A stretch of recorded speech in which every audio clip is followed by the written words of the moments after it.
We're in 2026 and we're at the time of the Winter Olympics. And I'm reading this story here up here on my screen about Hunter Hess. And what I'm incredibly impressed with is his regimen for preparing for the Olympics. He's an incredible athlete. And what he does to prepare, I'm reading here, he throws 1,620 double corks, 1,260 triple corks, and a wide array of flips and twists and all kinds of things to prepare himself for being one of the best half pipers in the world. And I think it's just amazing and important to study the success traits, what people do, what great people do, and what makes them successful. And this particular article that I'm reading is in the Washington Post, and the Washington Post had a few tips, had 3 exercises, 3 things you could do to prepare yourself for not necessarily an Olympic half pipe, but for being just in much better condition and shape to test your agility, to test your ability to do things that are physically challenging. And the 3 things were, number 1, to spend time on one leg, so standing on one leg. Number 2 is to close your eyes for, again, balance training. And number 3 was to balance on your tiptoes, to spend more time on your toes.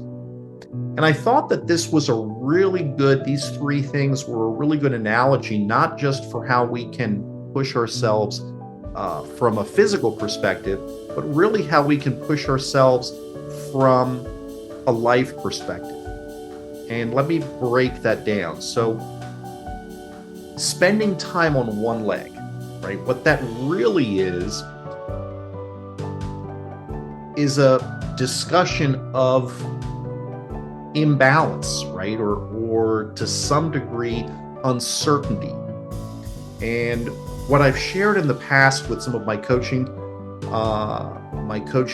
mentees, and also just friends and others, is that we often think that we are balanced in any particular moment in life, when in fact, it's really imbalance that is the norm.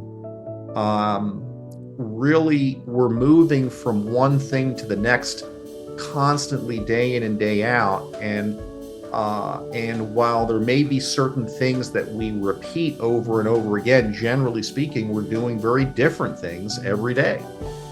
And so spending time on one leg, really understanding that uncertainty is a part of life, is really, really important. So I would absolutely encourage you to spend some time standing on one leg.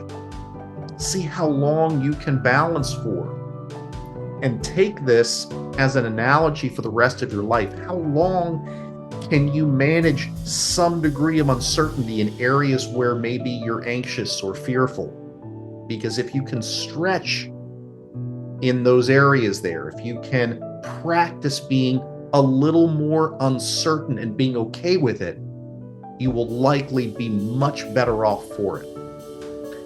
Number 2 that the Washington Post talked about in terms of, again, being your best physical self and finding ways to not emulate but practice the success habits of great athletes like Hunter Hess, is close your eyes, right? Spend some time with your eyes closed, just standing, and just envision the world without vision, if you will. Just allow yourself to understand and appreciate that we need to have faith. We need to have belief without our eyes wide open all the time. And faith and belief are very funny things, right? We often think that it's very hard to have faith. It's very hard to have belief. And yet it's something that we have every day. If you drive your car down the road, what's separating you from a car coming in the other direction? It's a white line, maybe a double yellow line. Sometimes there is no line, right? Sometimes you're on a road. If I were to drive out of my neighborhood, some of the first roads that I'm driving down have no lines on them. And so what is it that prevents another car, a car coming in the opposite direction, from careening into me?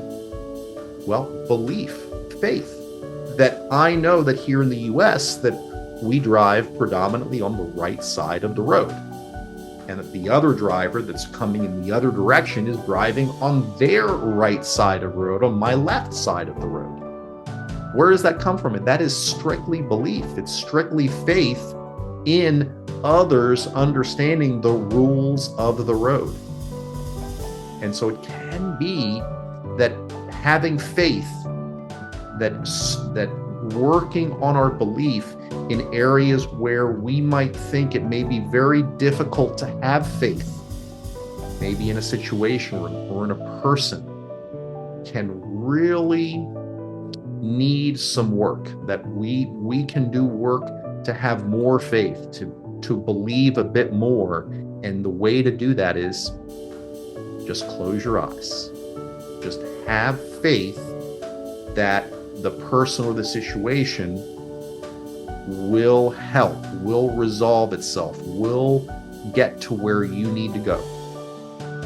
And then finally, the third tip relates to spending more time on your tiptoes.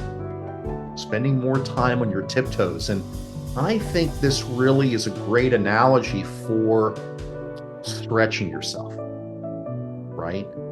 For reaching for something that is just out of your reach, right? Why do we get up on our tiptoes? Well, Hunter Hess, from an athletic perspective, he's having to do that because he's an athlete, and because that what we call plantar flexion is an important aspect of human anatomy, of how we move, and how a great half-pipe free skier is going to need to move in life. And we ourselves are going to have to spend time on our tiptoes. And sometimes I imagine you're reaching for something and you're getting up on your tiptoes.